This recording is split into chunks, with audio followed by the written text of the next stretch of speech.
House में हुए दो बहुत बड़े फैसलों ने इजराइल और ईरान दोनों को बहुत ज्यादा परेशान कर दिया है। ट्रंप ने मोहम्मद बिन सलमान के साथ मिलकर पश्चिम एशिया में कोहराम मचाने वाली डील कर ली है। ट्रंप के दोनों फैसले अब एक नया युद्ध भड़का सकते हैं। फिलहाल सबकी नजर सऊदी अरब के क्राउन प्रिंस मोहम्मद बिन सलमान पर है।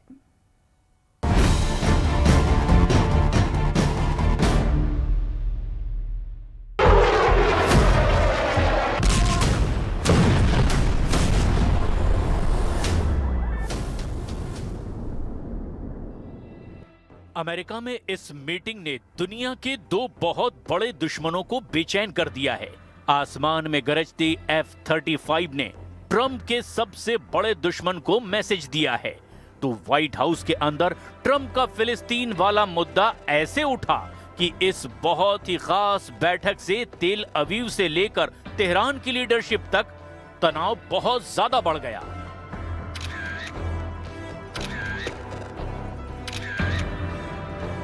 इन दोनों पावर सेंटर में तनाव का मीटर रिकॉर्ड तोड़ रहा है।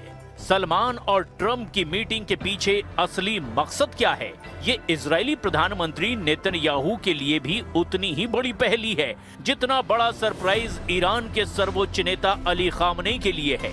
पश्चिम एशिया के आने वाले दिन कितने विस्फोटक होने वाले हैं, इसे समझना भी बहुत जरूरी है, क्योंकि यहाँ F-35 से लेकर फिलिस्तीन, ये दो ऐसे मुद्दे हैं जिन्हें लेकर न सिर्फ ईरान में बल्कि इजराइल के अंदर भी कोहराम मचने वाला है।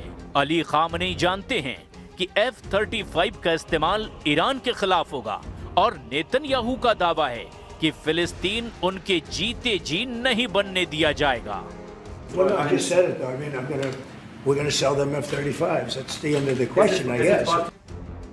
जब व्हाइट हाउस में सऊदी अरब के क्राउन प्रिंस मोहम्मद बिन सलमान का शाही स्वागत हो रहा था, उसी वक्त नेतन्याहू ने लेबनान में उस रिफ्यूजी कैंप पर दागे बहुत ही खतरनाक बम, जहां फिलिस्तीनी शरणार्थी रहते हैं। यानी नेतन्याहू ने मैसेज दे दिया कि फिलिस्तीन के मुद्दे पर वो सबसे बड़ा युद्ध शुरू करने में जरा भी देरी नहीं लगाएंगे। लेबनान के सिदोन में हुई इजराइल एयर स्ट्राइक में कम से कम 13 लोगों की मौत हो गई। एक तरफ सलमान फिलिस्तीन देश बनाने की बात कर रहे हैं, वहीं नेतन्याहू लेबनान में फिलिस्तीनी शरणार्थी कैंप पर हमला करके बता रहे हैं कि फिलिस्तीन देश को बर्दाश्त नहीं करेंगे, ना ही हिजबुल्लाह को बख्शेंगे। ההתנגדות שלנו למדינה פלסטינית בשטח כלשהו מערב לירדן, ההתנגדות הזאת קיימת ושרירה, היא לא השתנתה כהוא זה.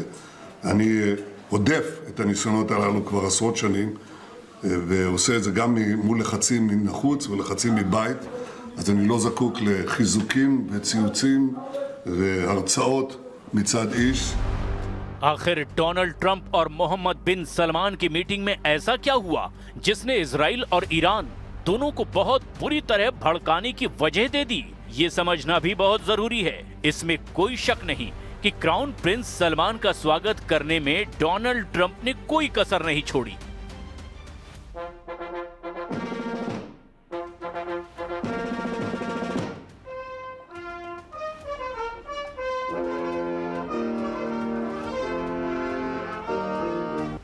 किसी शादी में जो दर्जा बैंड बाजा बारात का होता है, उसी तरह का जोश ट्रंप ने इस डिप्लोमेटिक मीटिंग में दिखाया।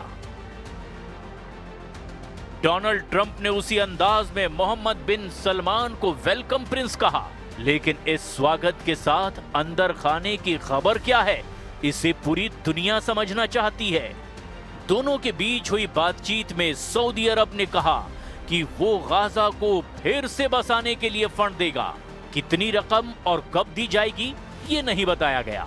सलमान ने कहा कि सऊदी अरब इजराइल के साथ अब्राहम अकॉर्ड में शामिल होना चाहता है, लेकिन इसके लिए 2 स्टेट सॉल्यूशन के तहत फिलिस्तीन देश बनना चाहिए। So definitely we believe having a good relation with all Middle Eastern countries it's a good thing, and we want to be part of the Abraham Accord, but we want also to be sure that we secure a clear path of 2-state solution. And today we have a healthy discussion with Mr. President that we're going to work on that to be sure that we can prepare the right situation as soon as possible to have that. आज का सच ये है कि Israel इस demand को पूरी तरह खारिज करता है। ऐसे में क्या अब्राहम अकॉर्ड पर बात बन जाएगी? सऊदी अरब और इजराइल के बीच राजनयिक रिश्ते कायम हो पाएंगे? सऊदी अरब की ये ऐसी डिमांड है जो अमेरिका को बहुत ज्यादा मुश्किल में डाल सकती है और इस उलझन ने डोनाल्ड ट्रंप को बहुत ज्यादा मुश्किल में डाल दिया है। 2 साल तक इजराइल की जिस बमबारी ने गाजा को मिट्टी के ढेर में तब्दील कर दिया और जिस बमबारी ने करीब 70,000 लोगों की जान ले ली, उसके लिए पश्चिम एशिया के लोग अमेरिका को भी जिम्मेदार मानते हैं, क्योंकि इजराइल का गिराया हुआ हर बम अमेरिका से सप्लाई किया गया था। लेकिन अब ट्रंप भी अमेरिका के आधिकारिक रुख यानी कि 2 स्टेट सॉल्यूशन की बात कर रहे हैं। ट्रंप बिना किसी वायदे के 2 देश वाले हल की बात कर रहे हैं, यानी इजराइल के साथ फिलिस्तीन भी देश बन जाए और फिर अब्राहम अकॉर्ड्स पर सऊदी अरब दस्तखत करे। लेकिन क्या इजराइल ऐसा मुमकिन होने देगा? You know, I don't want to use the word commitment, but we've had a very good talk on the Abraham Accords. We talked about 1 state, 2 state. You know, we talked about a lot of things in a short period of time. We'll be discussing it further too. But I think you have a very good feeling toward the Abraham Accords. दरअसल फिलिस्तीन को लेकर मोहम्मद बिन सलमान के रुख के पीछे Iran की एक चिट्ठी बताई जा रही है। अमेरिका दौरे से पहले ईरान के राष्ट्रपति मसूद पजेश्कियन ने सलमान को एक चिट्ठी लिखी थी।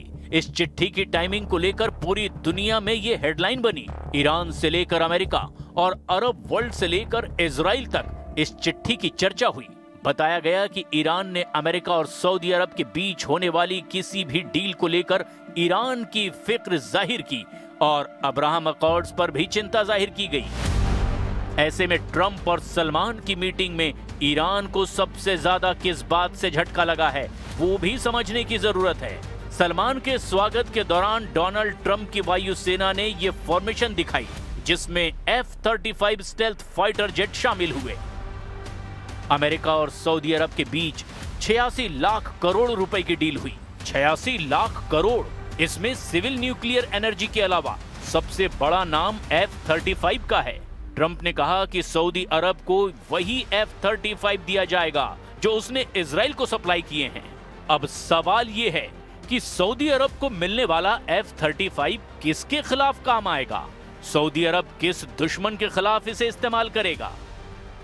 ट्रंप ने इशारे ही इशारों में कहा कि ऐसे ही बेहतरीन हथियारों से ईरान पर बहुत कामयाबी से हमला किया गया था।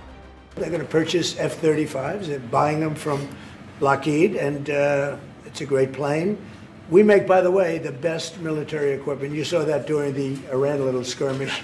We make the best planes, the best missiles. We make the best offensive missiles. We make the best military equipment in the world. F-35 America का 5वीं पीढ़ी का स्टेल्थ फाइटर जेट है। ये लड़ाकू विमान रडार की नजर में नहीं आता। इसी फाइटर जेट से इजराइल ने 13 जून को ईरान की पूरी मिलिट्री लीडरशिप को खत्म कर दिया था। अमेरिका ने ऐसे बहुत से विमान इजराइल को दिए हैं और अब यही फाइटर जेट सऊदी अरब को मिलने जा रहा है। यानी सऊदी अरब अमेरिका के लिए बहुत स्पेशल है, क्योंकि दोनों के बीच सैन्य संबंधों का इतिहास कई दशकों पुराना है। डोनाल्ड ट्रंप ने कहा है कि अमेरिका सऊदी अरब को मेजर नॉन नेटो सहयोगी का दर्जा देगा। ये दर्जा अभी 19 देशों के पास है, जिसमें इजराइल से लेकर पाकिस्तान और केन्या से लेकर कतर तक पहले से शामिल हैं। 7 साल बाद अमेरिका का दौरा करने वाले मोहम्मद बिन सलमान को लेकर कुछ ऐसे सवाल भी किए गए जिनसे ट्रंप आग बबूला हो गए। मुद्दा सऊदी अरब के पत्रकार जमाल खगोशी का उठा। जमाल खगोशी की 2018 में इस्तांबुल में सऊदी अरब की एम्बेसी में हत्या कर दी गई थी। अमेरिकी सीक्रेट एजेंसियों ने दावा किया था कि प्रिंस सलमान ने ही खगोशी की हत्या को मंजूरी दी थी। इसी मुद्दे पर अमेरिका की एक पत्रकार ने डोनाल्ड ट्रंप और खासकर मोहम्मद बिन सलमान से बहुत ही कांटेदार सवाल पूछने शुरू कर दिए। ट्रंप और इस अमेरिकी पत्रकार की बात बहुत गौर से समझिए और बीच में सलमान का जवाब भी ध्यान देने वाला है। Mr. President, is it appropriate, Mr. President, for your family to be doing business in Saudi Arabia while you're president? Is that a conflict of interest? And Your Royal Highness, the U.S. intelligence concluded that you orchestrated the brutal murder of a journalist. 9/11 families are furious that you are here in the Oval Office.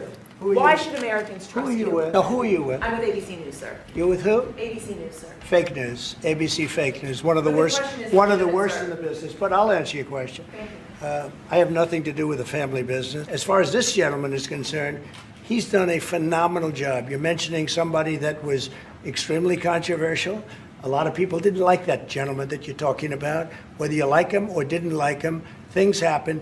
But he knew nothing about it, and we can leave it at that. You don't have to embarrass our guest by asking a question like that. Trump ने बहुत ही सफाई से Jamal Khashoggi हत्याकांड को किनारे करना चाहा और ये भी कहा कि अमेरिका के मेहमान यानी मोहम्मद बिन सलमान को शर्मिंदा करने की जरूरत नहीं है। फिर इसी बीच सलमान ने खुद उनकी बात करके जवाब देना शुरू कर दिया। About the journalists, it's really painful to hear, anyone that been losing his life for, no real purpose or not in a legal way, and it's been painful for us in Saudi Arabia. We've did all the right steps of investigation, etc., in Saudi Arabia, and we've improved our system to be sure that nothing happened like that, and it's painful and it's a huge mistake, and we are doing our best that this doesn't happen again. Trump और सलमान की meeting से जब Saudi अरब और America के रिश्ते परवान चढ़ रहे थे, तब जमाल खशोगी हत्याकांड पर हुए सवाल ने इस मीटिंग में मट्ठा डालने का काम कर दिया। इसमें कोई शक नहीं, लेकिन ये ऐसा मुद्दा है जिसका पूरा सच आज भी सऊदी अरब से लेकर अमेरिका और पूरी दुनिया जानना चाहती है। His justification for the crime upset me in sense nothing to justify just a horrible crime, kidnapping, torture and killing and dismantle a body because he's controversial or he's unliked by someone. It doesn't give a reason to any criminal to take someone innocent person life away. तमाम विवादों के बीच Trump और सलमान की मुलाकात में कुछ चेहरे ऐसे भी थे जो दुनिया की सुर्खियां हमेशा बने रहते हैं। मोहम्मद बिन सलमान के डिनर में एक खास मेहमान क्रिस्टियानो रोनाल्डो भी रहे। पुर्तगाल के रोनाल्डो दुनिया के सर्वश्रेष्ठ फुटबॉल खिलाड़ियों में से एक हैं, लेकिन सलमान के दौरे ने दुनिया की दो ताकतों को जरूर परेशान कर दिया है। एक है इजराइल और दूसरा है ईरान।